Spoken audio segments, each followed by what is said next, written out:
This is BRICS Global Television Network's Daily Roundup. We begin with the headlines. South Africans head to the polls this week. 33 die in 2 separate fires in India.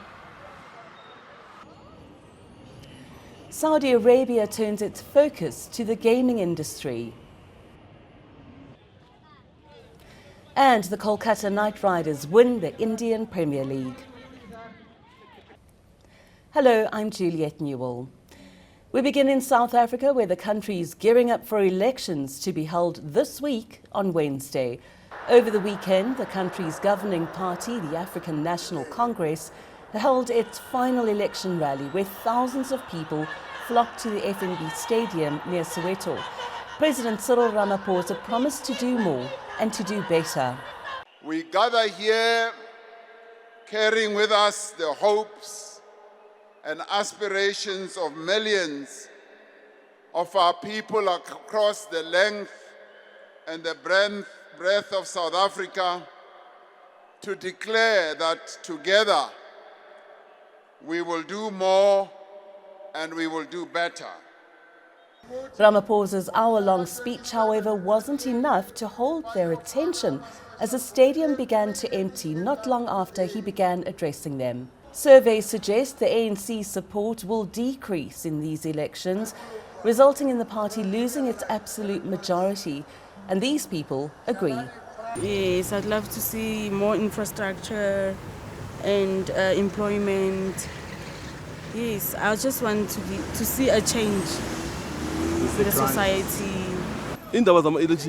With regard to elections, we don't have hope in the current government. We want change. Yes, I want change. Our kids aren't working, and the reason is because there are no jobs. And we do have a problem with the influx of foreign nationals taking the jobs of the locals, and they are committing too many crimes. Meanwhile, the country's main opposition party, the Democratic Alliance, has also given one last push in efforts to boost voter support. In their closing rally held in front of a sea of blue at Willamore Park Stadium in Benoni, leader John Steenhuisen promised to end the ANC's reign. What you see before you today is the biggest, the strongest, and the most determined democratic alliance that you have ever seen in your lives. On Wednesday, the ANC will lose the outright majority that it has abused for decades. It will lose the majority that it's abused to push this country into unemployment, to commit corruption and misrule. And on Wednesday, we close the chapter on the ANC rule. This DA supporter says she hopes her vote will ensure a brighter future for her family. They need a lot of things, so I'm sure that DA is going to change everything. I want the difference. I'm tired about lies. I want something to happen, not to stop load shedding, no jobs. At least the DA can make difference. And the Economic Freedom Fighters also held its last rally before the elections at the Peter Mokaba Stadium in Polokwane. Leader Julius Malema says his party is ready to lead the country. We are ready to fight all kinds of criminals in our country, including the corruption of the politicians. No politician will be left unattended. No one must leave here and say, no, we are done. Our rally was successful. We have already won the elections. We have not won the elections. We are starting now. We start from here. We are marching straight to Pretoria to take over the Union building. Malema also addressed the rape crisis in South Africa, where one person is raped or sexually assaulted every 25 seconds in the country. named the rape capital of the world, according to Interpol.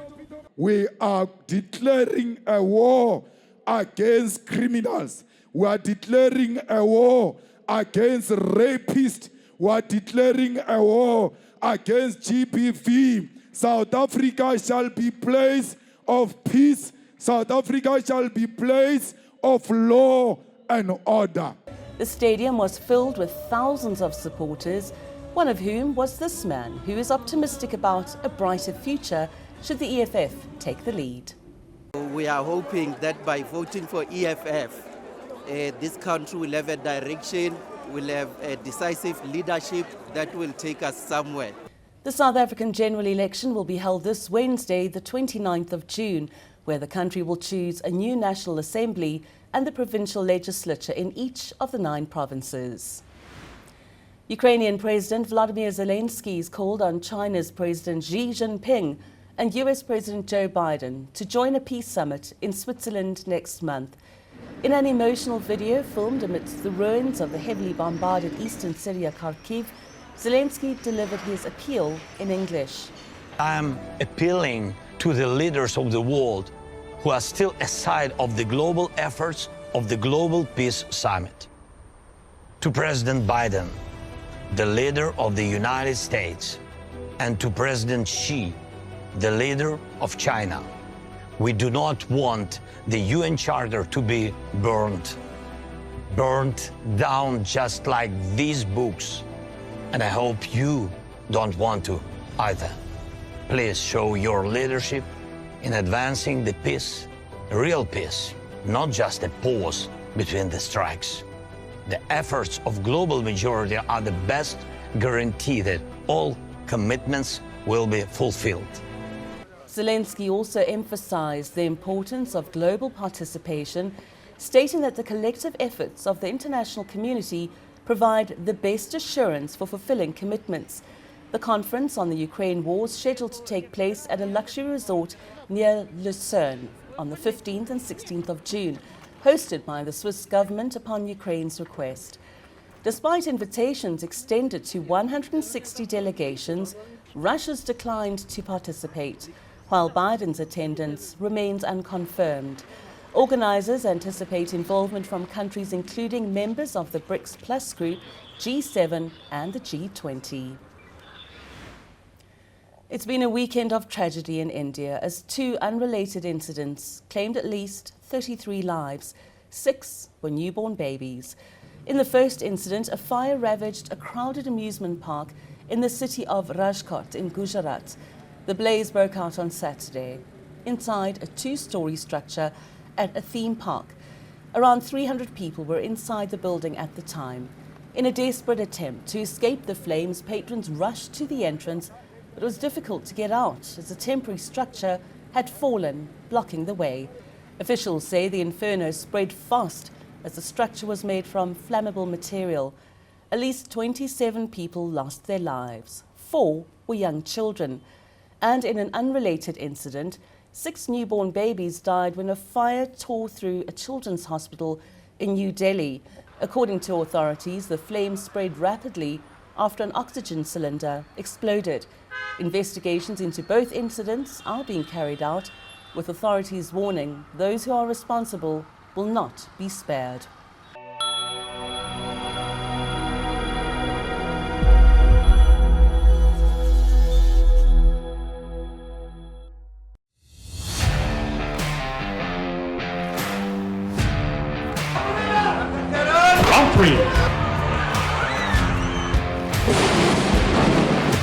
Let's go. Right hand on 3 for super.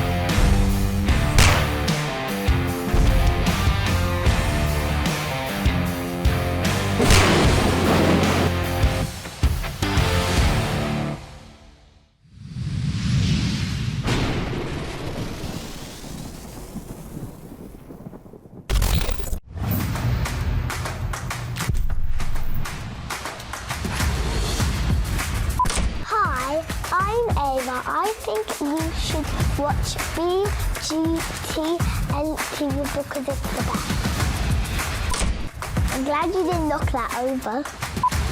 I'm Ava. I think, Hi, it's the best.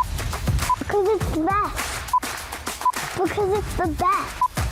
Because it's the best. How do you argue with that? BRICS Global Television, it is the best. The Art of Africa goes jazz. South Africa has given rise to a number of jazz artists, from trumpeter Hugh Masekela to pianist Abdullah Ibrahim and vocalist Gloria Bosman and Sibongile Khumalo. Their uniquely South African strain of jazz has become an essential thread in the international jazz fabric. The latest torchbearer of that sound is Nduduzo Makhathini, a pianist and composer whose albums have made him a leading voice in African jazz. Not only is he a jazz artist, but Makhathini embodies the roles of teacher and historian.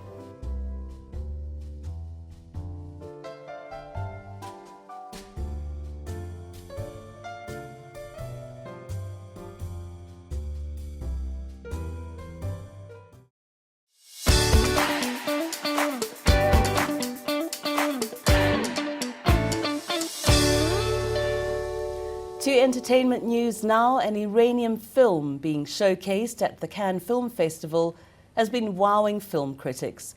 The movie is called The Seed of the Sacred Fig. It's inspired by real events during the country's women-led Women, Life, Freedom protests of 2022. Thousands of women took to the streets across Iran following the death in custody of Iranian Kurd Mahsa Amini. The 22-year-old was arrested for her alleged violation of strict Islamic dress codes for women. The movie centers around an investigating judge in the Revolutionary Court in Tehran who battles with mistrust and paranoia during the protests, tearing his family apart. Mohammad Rusulov's film has been awarded the Fipresky Award at Cannes this year, with a jury of the International Federation of Film Critics calling it a courageous story set in modern-day Iran that deals with the conflict between tradition and progress, depicted in a very powerful and imaginative way. And in Saudi Arabia, as the kingdom opens itself up to the world, in keeping with its Vision 2030, where the focus is on economic diversification, global engagement and enhanced quality of life, there are a lot of firsts for the country, like this all-female psychedelic rock band called Sierra. And whilst their sound is unfamiliar to Saudi Arabia, they're bridging the gap by bringing in traditional Arabic melodies, a nod to their Saudi heritage and culture. Our BGTN correspondent, Kaka Ngofe, has more. We are Sierra, and we're so excited to show you guys what we've been cooking up the past month. The band members are all Saudi nationals and say the music scene has been growing underground for many years. This has been happening in the underground for as long as for the longest time. For example, people mistakenly think that we are the first female band from Saudi, but we're actually not. We're the first female band to be so public. The band based in Riyadh says the music is changing to appeal to a younger audience, and they hope they can be an inspiration to them. This is actually a message to the younger generations. I know that everything is so new, and there are a lot of people passionate about music, and it's a way of life. And I really want Sierra to be an inspiration for the younger generation to allow themselves to self-express, and that it's okay to look, act, behave the way you want, as long as you're not harming anyone, really, that's all it is. Though speech and political activities in the kingdom remain tightly governed, there's gradual growth in the artistic sphere. Things have become definitely better, more towards inclusivity in a broader perspective and in a broader way. So there's definitely room for more growth. Typically the younger generation, I would say, would be the most to benefit from this in a 100% kind of way. But because we're, from the older generations, so we kind of got the both sides of things. And I think that contributed to our creative growth, actually, in a big way. Sarah will soon release their debut album and has plans to perform in Dubai later this year. For BGTN, I'm Kaka Ngofe. Coming up, BRICS Plus Business.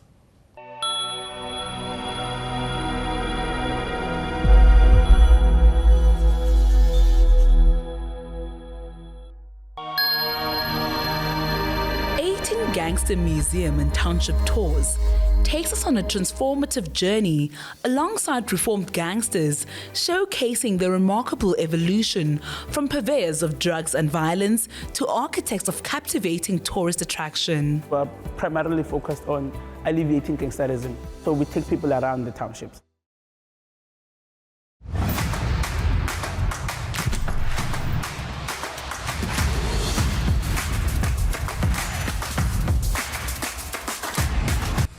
Hi, I'm Ava. I think you should watch BGTN TV because it's the best.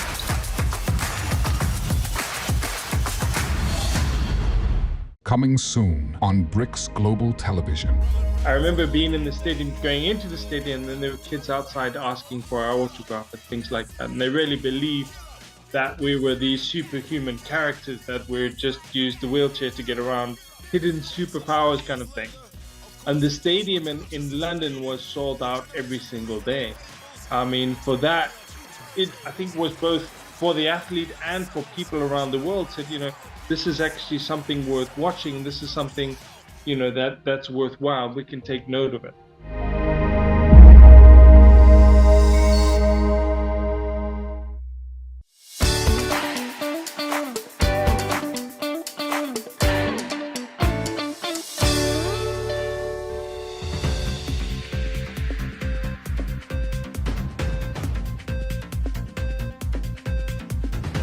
In BRICS Plus Business, we begin in Saudi Arabia, where the kingdom's turning its focus to the gaming industry as it continues with efforts to diversify its economy beyond oil.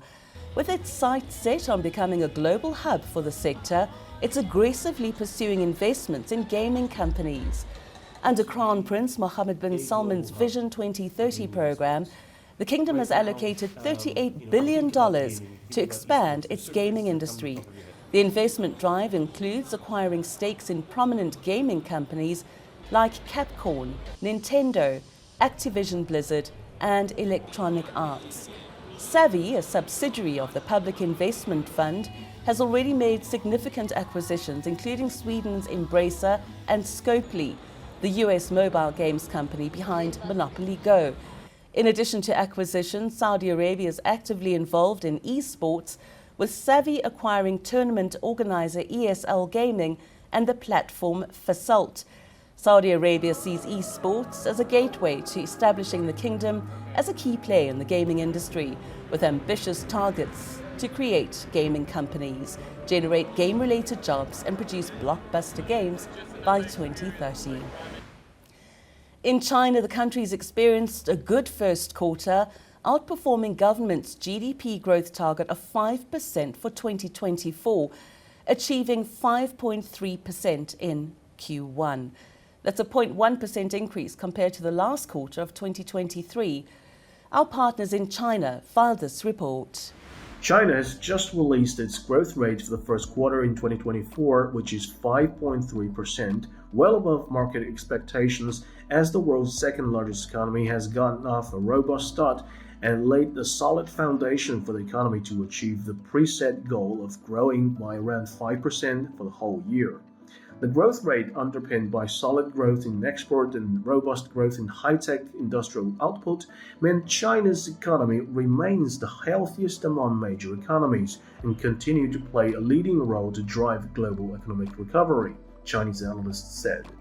The data, significantly higher than the average forecast of 4.6% by economists polled by Reuters, reflected the resilience of the Chinese economy and attractiveness of its vast consumer market and manufacturing goods, which also offers a strong rebuttal to some Western media's narrative of Chinese economy reaching its peak.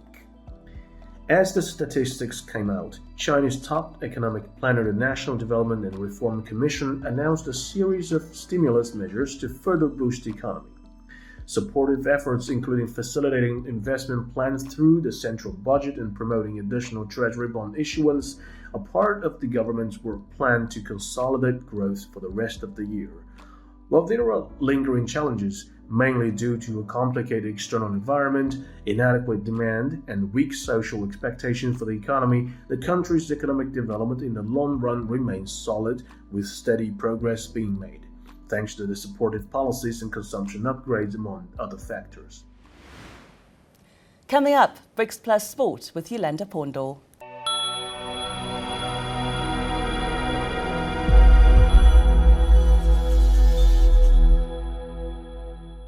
Coming soon on BRICS Global Television. What was your moment in prison when you were like, I don't want to do this anymore?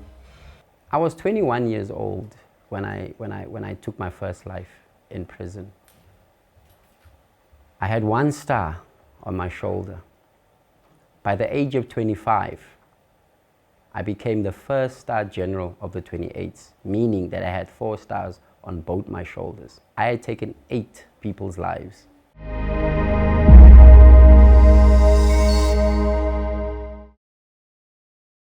Well, here we have it. Time to turn things around. You caught the taxi and watched the money drain out of your account. Now we're going to pay you if you are lucky enough to catch our taxi. Small problem. You've got to know a few things about BRICS. No, not the stuff you build your house with. Welcome to the BRICS on Wheels show.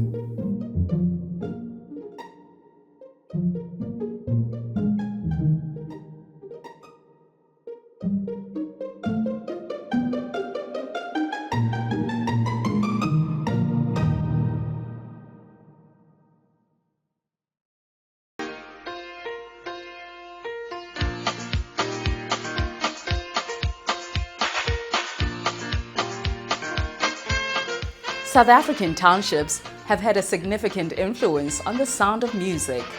Townships, which were racially segregated areas during apartheid, were hubs of creativity and cultural expression.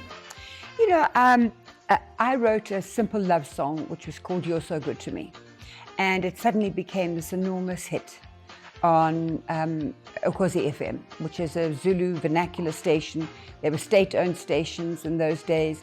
Radio Zulu played isiZulu, Radio Xhosa played isiXhosa. This is how the state divided us. You know, what we heard was divided. Strangely, you know, what I do is not about me. It doesn't belong to me. And the economy for it. So if it serves the interests of those who are all over the world, that would be my gift. The last.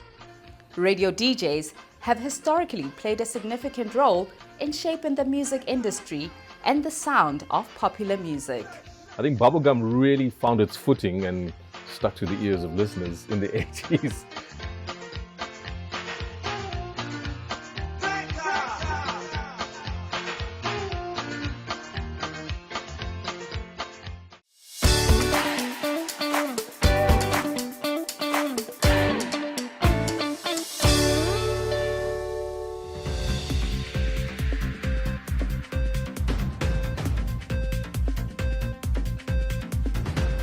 Hello, I'm Yolanda Pondo with your BRICS Plus Sports News.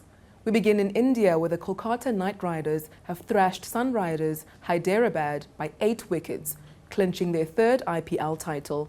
Fast bowler Mitchell Starc returned figures of 2 to 14, helping his team in their crusade towards lifting the trophy. Kolkata bowled out Hyderabad for 113, a total they overhauled with 9.3 overs to spare, as Venkatesh Iyer hammered an unbeaten 52 in Chennai.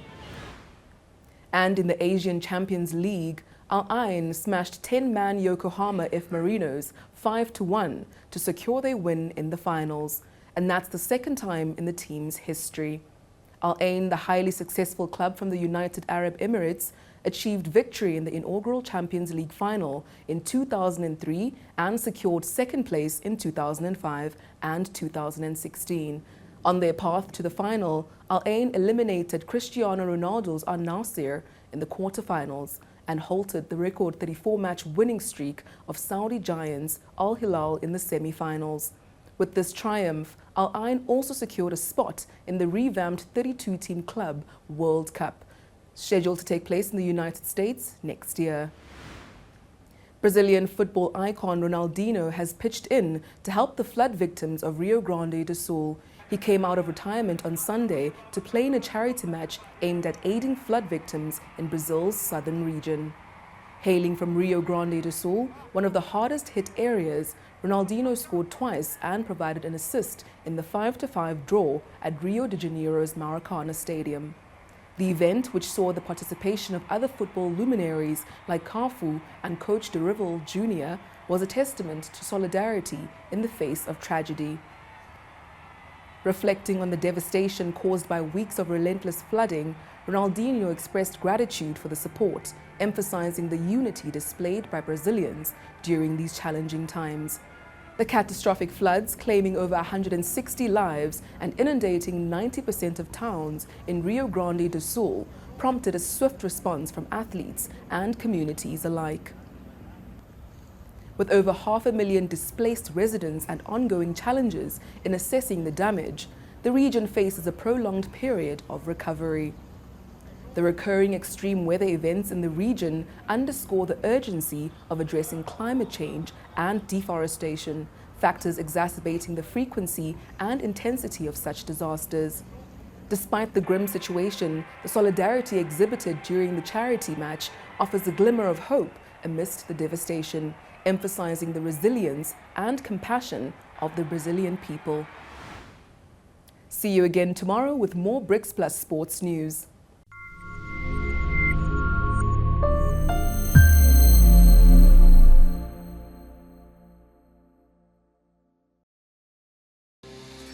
Seconds came about. I've been working on human trafficking stories recently. I've been doing documentaries. It was just like, are we doing enough? It was a campaign that was, let's challenge ourselves, let's get it out there, let's try and reach as much people as possible. 130 people are trafficked all around the world per hour. So every 22 seconds, someone is being trafficked. 22 seconds could be your walk from a school gate inside the school. It could be your walk from your house to the bus station. It's just a short distance. This campaign is a campaign that is set to raise awareness, to show the severity of this crime that's happening around us. I'm hoping that it will get society to speak about it. It will get communities, governments and organizations to come together and tackle this. I'm hoping that it will get the young girl, the young boy to understand the dangers that we live around. And we're speaking to schools so that children are also aware of this. Teachers are aware, because also teachers play a vital role into seeing kids that they teach that this child was not like this. The campaign is running for a month, but that's not where our work will end. We will continue campaigning and we will continue moving towards our goal of getting 22 million signatures. You can share the campaign firstly on social media using the hashtags 22 seconds not for sale, hashtag 22 seconds empower change, because we are empowering change. Please sign the petition. The whole idea also behind the petition is that once we reach 22 million signatures, we will take it to the UN. It is up to us to raise awareness and show human trafficking that it has no place in our society.